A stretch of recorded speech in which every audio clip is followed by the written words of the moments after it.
For a fateful period of time, history waits on tensed men trapped in the mud-soaked fields of Normandy until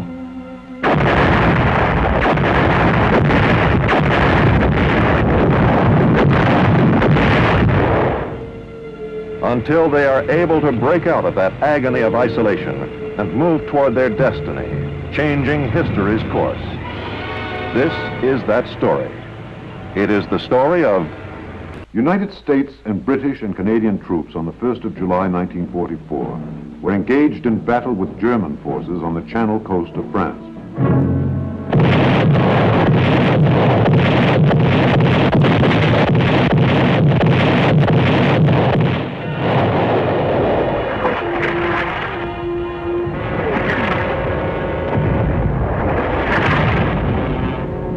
The cross-channel attack, beginning on the 6th of June, had accomplished the first phase of the invasion.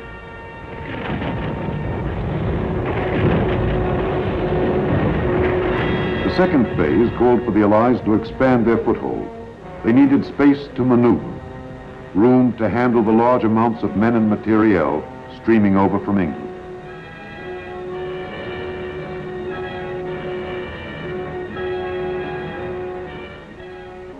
Before they undertook the decisive attack toward the heart of Germany, they wanted this area.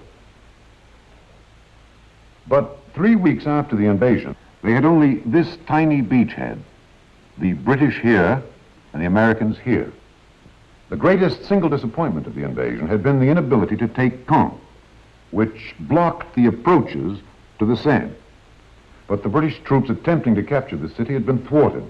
The best hope now lay in the ability of the American forces to strike south and then west and take the key ports in the province of Brittany. A major impediment to this course of action was the terrain the troops would have to fight through. Marshy land enclosed into thousands of separate little fields by hedgerows, behind every one of which it seemed the Germans were well entrenched. And what of these Germans who faced the Allies in the soggy fields of Normandy? They were disheartened, certainly, by the success of the Allied landings. Moreover, the German people were exhausted after 5 years of war and with the effort of fighting on 5 fronts. But the troops themselves were far from beaten. They were skillful, tough troops, seasoned by experience. Their discipline was sharp. Their morale was high.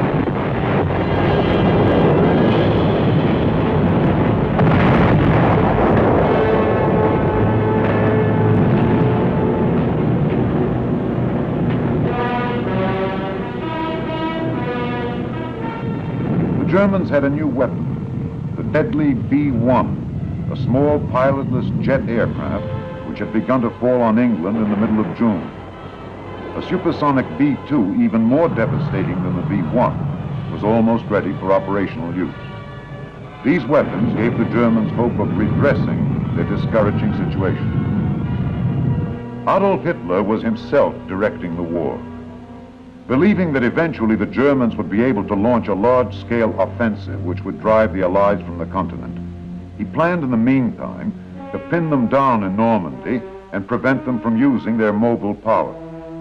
Although some of his commanders now recommended limited withdrawals to make their defensive positions stronger, Hitler refused. To withdraw for any reason at this time seemed to him to admit defeat. So, as American forces prepared to strike across the hedge-rowed lowland where the Germans had erected strong defenses, Hitler announced that those defenses were to be held.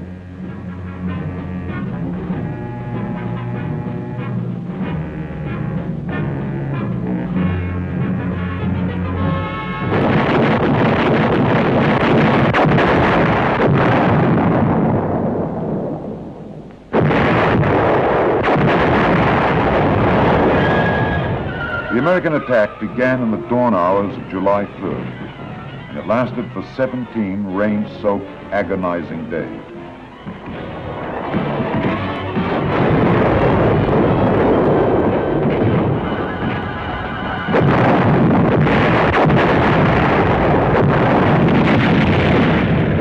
The soggy hedge-road terrain immobilized the mechanized power of the ground forces.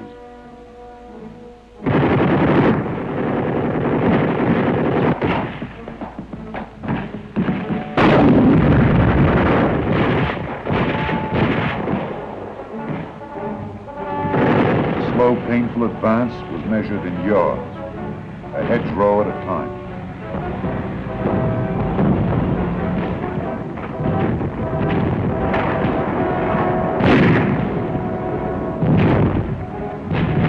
Like the steady rain which fell over the entire operation, a sense of despair and frustration touched all those who participated.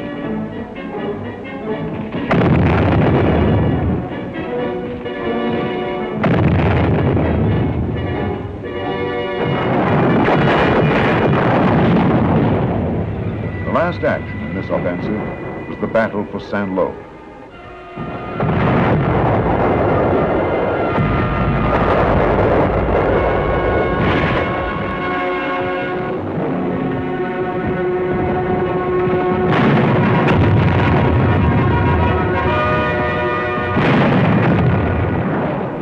The Allies wanted Saint-Lô for a number of reasons.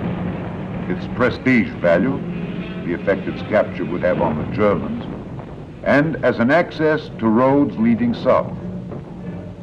After a week of bitter fighting, they got it. The cost was high, as was true in all the hedgerow fighting, but the town was secured, and in the process, a memorial was created. An infantry battalion commander killed before the gates of the city was carried into Saint-Lô with the liberators. His body was placed on a pile of rubble, an impromptu shrine to the qualities of courage and sacrifice that had made the drive to Saint-Lô possible. The triumph belonged to the dead as well as to the living. The results of this July offensive were disappointing. The greatest gain had been only 7 miles. The need was urgent for a way to break out of the containment of the Normandy situation, to get onto flat, dry land so that the Army's mobile force could be unleashed. General Omar Bradley, commander of the American troops, had been forming a plan for some time. Bradley's plan, which was codenamed Cobra, was to gather together an overwhelming concentration of ground troops, twice as great a force as would normally be used on such a narrow front, and combine it with a massive assault from the air by the Army Air Force. In war, heavy bombers are used primarily for strategic purposes, to knock out major long-range targets such as railheads and manufacturing plants deep in enemy territory. To use heavy bombers for tactical reasons, that is, to help the ground forces obtain an immediate objective, was quite risky. Mainly because of 2 factors. The heavy bombs dropped from the big planes created craters and debris, which became serious obstacles to the ground troops. And because our own forces would have to move far back from the front to escape the damage of the bombers, the time interval between the air bombardment and the ground forces' attack on the target was too long. It gave the enemy time to recover and marshal his defenses. Bradley thought that in this case, he could eliminate many of these dangers, if not all the risks. No plan in war is foolproof, but this one was bold, and if it worked, it would enable the Allies to break the stalemate in which they'd become bogged down. Brittany was still the eventual goal. The first step toward it would be the line between Coutances and Caumont.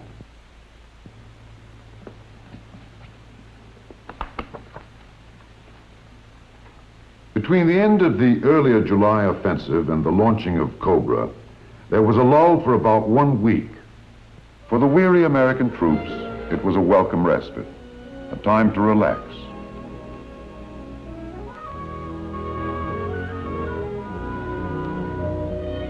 On July 20th, a dramatic event electrified the world and revealed that there was no relaxation inside the enemy camp.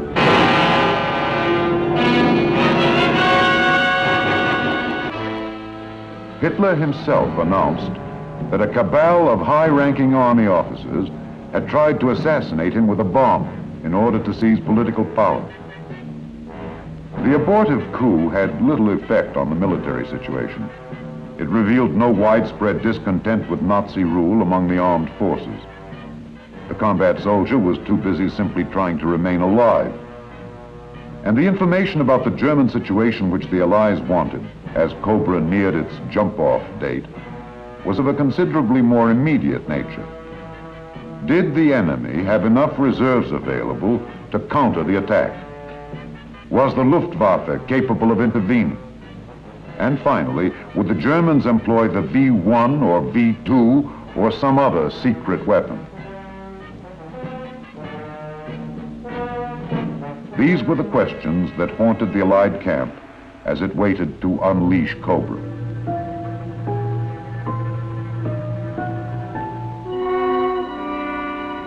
July 24th was the day scheduled for the attack. Because the day was heavily overcast, however, with inadequate visibility for air attack, the operation was postponed.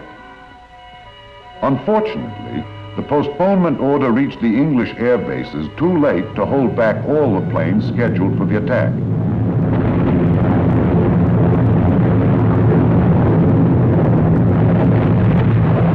Bombardment from the planes which did not receive the postponement order was not great enough to damage German positions seriously. But it was sufficient to alert them to the threat of a ground attack. And German artillery gave American forward units a hard time for the rest of that day.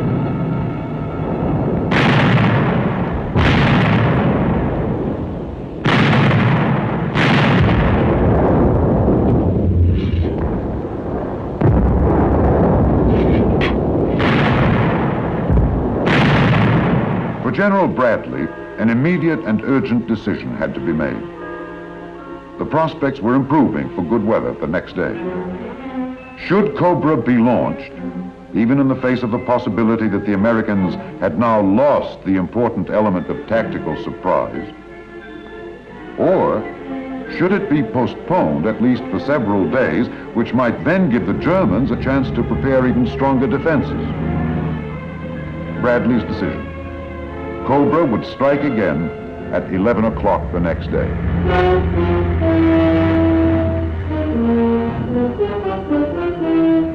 Again on the morning of July 25th, the planes came. One observer called the seemingly endless waves of planes the most imposing aerial parade I have seen since the beginning of this long war.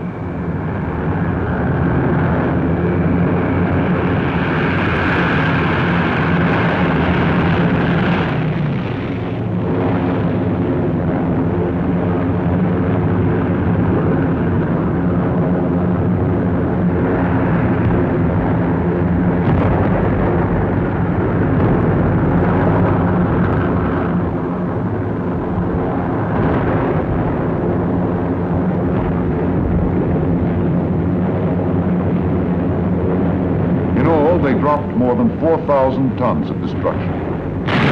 But the tactical effect was not immediately clear.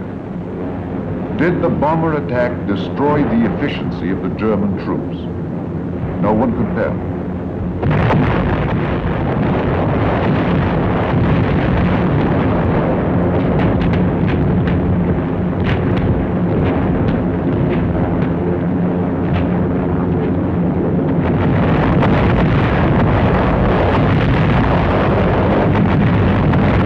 General J. Lawton Collins, 7th Corps commander, who was to spearhead the attack, had little time to ponder the question.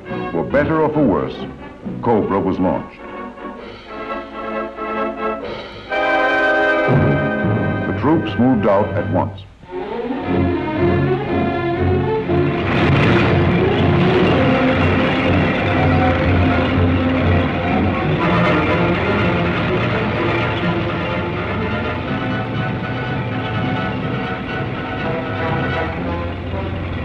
Their immediate objectives were the towns of Marigny and Saint-Gilles.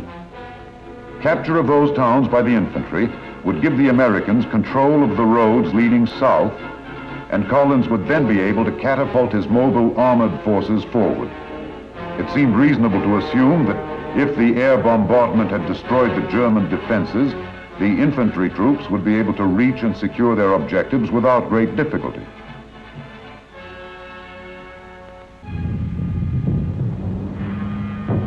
To their surprise, they met strong resistance.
At the end of the first day of the attack, Marigny and Saint-Gilles were still in enemy hands.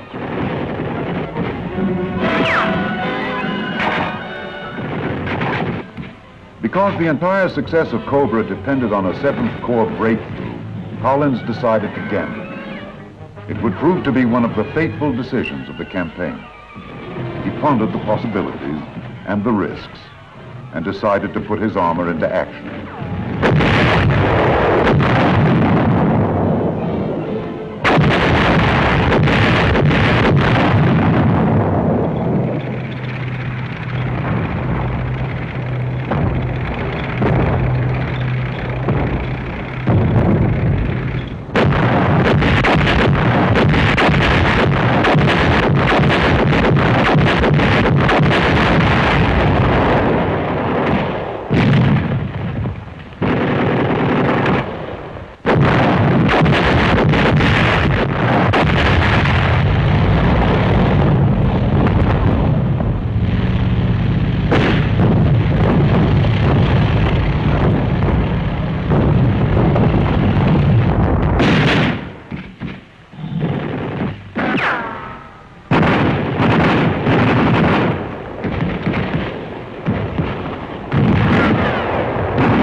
Paid off.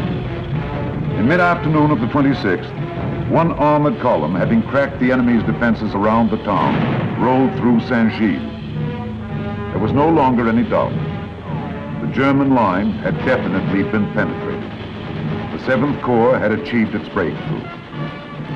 But the drama of the breakthrough did not end at the Coutances-Caumont line. The drama lay in the development of the breakthrough into a breakout of major proportions. The decision to accomplish this was General Bradley's. He had achieved the limited victory he had sought. Cobra had been a success. He could stop now. But he sensed from their disorganized reaction that a deep wound had been inflicted on the Germans.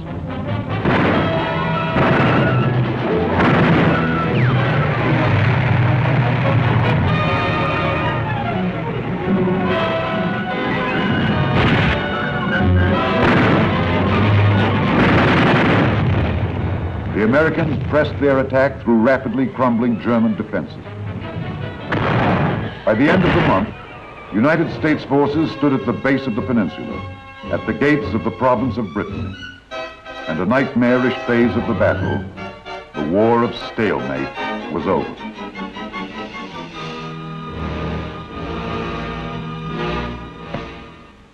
Cobra and its exploitation were among the most solid accomplishments of the war. Let's visit now with the man who more than any other was responsible for this achievement, General Omar Bradley.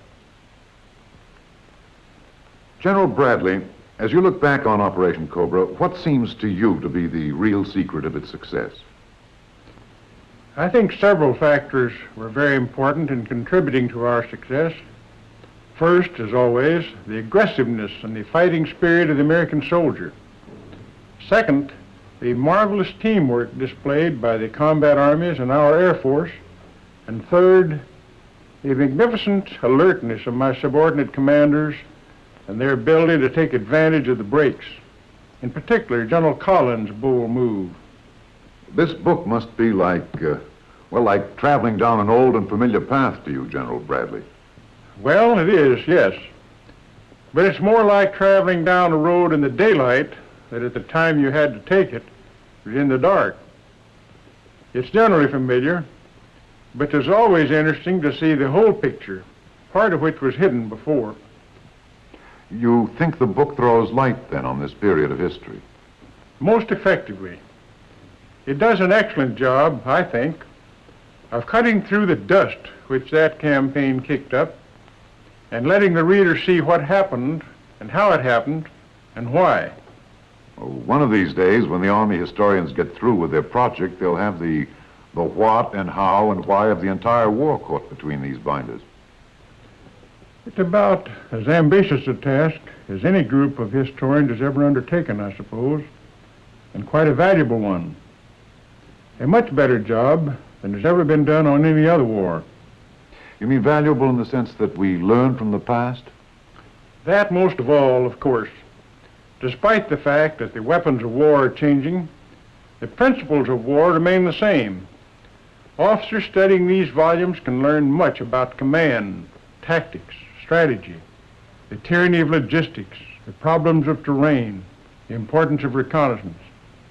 There are many lessons to be learned, but it's not only the military man who will benefit from these books. The war was a big thing in all our lives. We've been reading about the Revolution and the Civil War for a long time to get a clearer picture of ourselves as a nation. The Army is giving us the ability to do that now with the greatest war we ever fought in our history.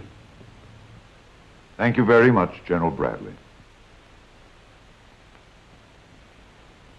Operation Cobra, of course, is only one action in the crowded and historic 2 months which Breakout and Pursuit reviews. Much of the subsequent action was more colorful, but Cobra was the key which unlocked the door to those spectacular victories. The reaching of Avranches signified the culmination of the breakthrough and the point at which our forces split for the westward and eastward drives in the Breakout. To the west, there was the dash across Brittany, where the ports of Saint-Malo and Brest finally became prizes of conquest. To the east, there was the repulse of the German counterattack at Mortain, where the American infantrymen withstood the onslaught of 4 German armored divisions and turned back Hitler's attempt to halt the Allied mobile column.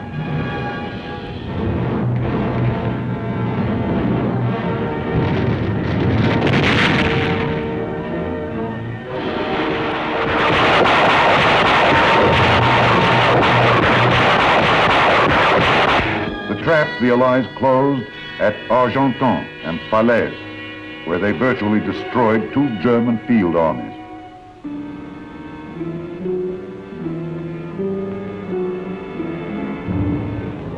The drive east to the Seine River, climaxed by the liberation of Paris, and the civilized world thrilled to a symphony of joy and delight.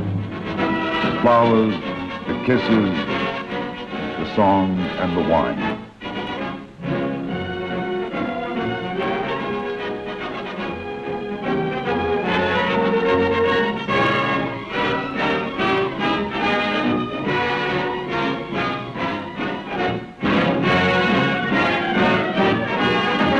Finally, the triumphant and dramatic pursuit of the retreating Germans beyond the Seine to the border of the enemy's homeland, and the Siegfried Line, where a new phase of the war awaited.